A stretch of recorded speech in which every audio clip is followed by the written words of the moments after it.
Hi, I'm Donna Jordan from Jordan Fabrics. Today I'm going to show you how to make a pattern designed by Maddy called Abbey Road. Now this pattern makes a table runner or a quilt. And what's really cool about it is that the directions are identical no matter which item you're making. And that's because to make the quilt, you make the whole table runner first and then you add some sides to it. All we're going to need to make this is a jelly roll and some background. Now you only need 14 jelly roll strips to make the pattern. So if you have some leftover strips from another project, that would be perfect. Or if you have a whole roll, you can pick out the ones you like the best. And that's what I'm going to do. So all of your jelly roll strips should have some contrast between these and your background. But you do need some that are considered dark and some that are considered medium. So we've got a nice range here, but these long ones here, these are considered the darks, and then the boxes are going to be the more medium ones. So I'm going to pick out 6 darker and 8 medium. So there's my medium fabrics and there's the darks.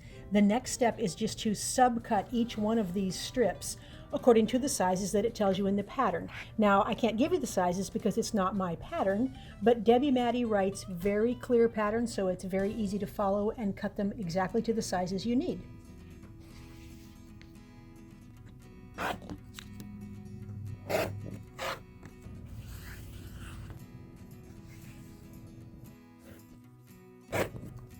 I've got all of the medium-sized pieces all cut, and I'm going to go ahead and lay those out on the table. I've got quite a variety of different sizes here, and I don't want anything to get mixed up. And honestly, I'm kind of anxious to see what this is going to look like. So I'm going to start following the pattern and laying all these guys out.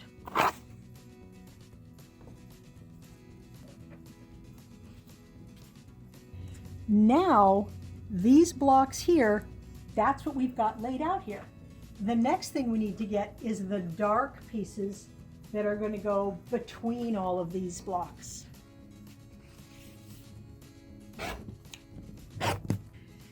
Now we can just lay these dark pieces out, and we've got spaces for them all here, and I'm just going to follow the pattern. Now all we have to do is fill in all the rest of the space with the background pieces.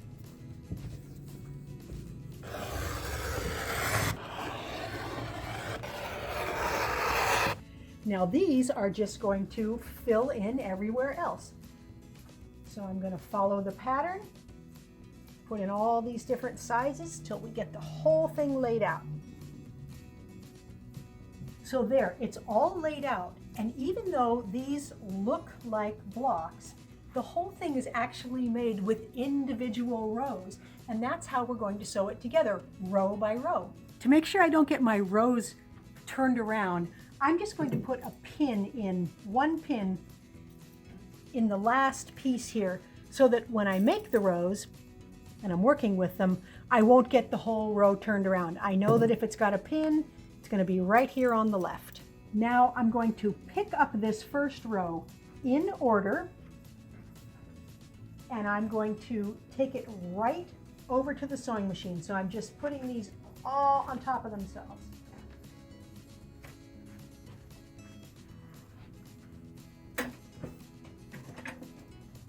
So I'm going to put it on my lap, but I'm going to take this first piece, and then the next piece is going to go right here. And so I'm just going to make the whole row by stitching them in the exact order that I've got them on my lap.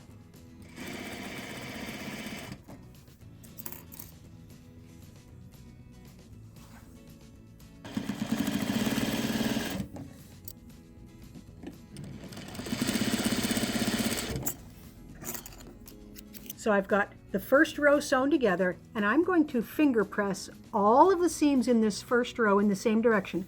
I'm going to finger press them all to the right. There's the first row. Now I'm going to do the exact same thing with the second row, but instead of pressing the seam allowances to the right, I'm going to press all of the seam allowances to the left.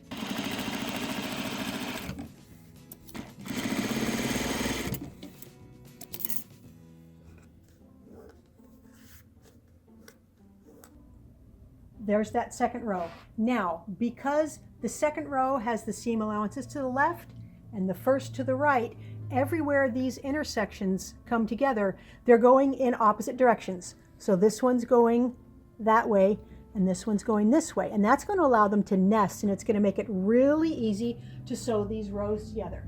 So I'm going to continue making the rows, alternating the directions of the seams, right, left, and then I'm going to get the whole top done. So this is all done now. If you are making the table runner, this is all you have to do. You just quilt it and bind it, and then you're done. So it's small enough where you could do this on your regular machine. You could quilt parallel lines, you could free motion, whatever you want. Now, I'm not going to stop here. I'm going to go ahead and make this up into a big quilt. Now, before we move on, there's one more thing I want to talk about, and that is the question of when you have long pieces like this and you stitch them together, do you need to change your sewing direction? Do you need to sew down this one and then back up this one? Because sometimes people have issues where if they sew them all in the same direction, the quilt starts to bow and become distorted. Now, with this particular project, you don't have to worry about that because there are places where these have to match up. So you can make sure you're not stretching one or the other. But if you're just using long strips that are different lengths and you're going to cut them off at the end, then you would want to sew down this way and then sew up the other direction. So all the pattern has us do to make this into a quilt is to cut one long length. That's the exact length of the runner, and then we're going to split it. We're going to get a narrow piece and a wide piece and put those on each side of the runner.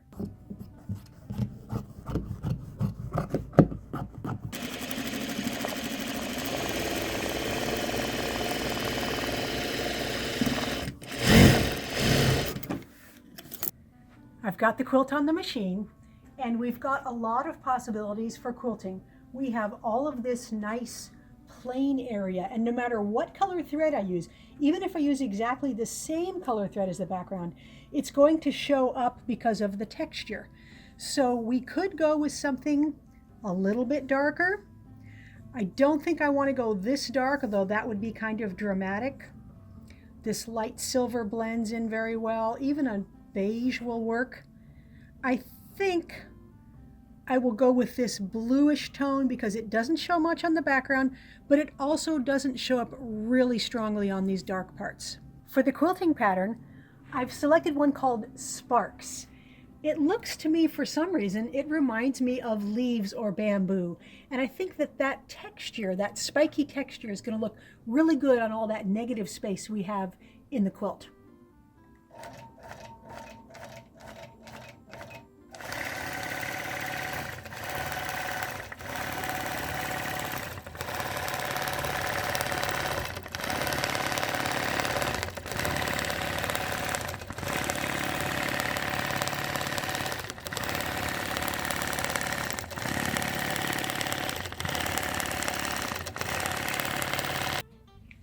Take a look at the quilt now that it's off the machine. I'm just so happy with how it turned out. I like the way these are just floating on top of that dark background. Now, if you make just the runner, it's just right here. I love the fact that we can just put those sides on, but you can't tell where they come in at all. The whole quilt just flows together. This would make a really nice bed quilt or a wall hanging. Now, the quilting pattern, it's these spiky things called Sparks. You can see it on the back side a little. I used this watercolor print back here. And I used a binding that's a little bit darker.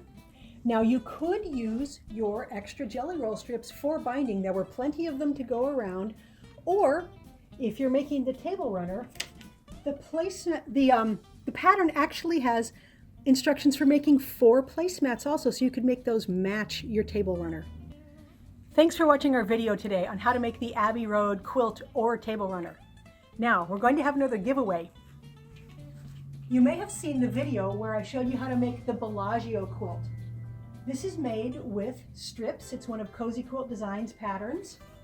And I actually laid my blocks out a little bit differently than the pattern shows. I didn't know I was doing it different, but my layout is an alternate one. Now you can win this today by clicking the link below that says giveaway and putting in your name and your email address.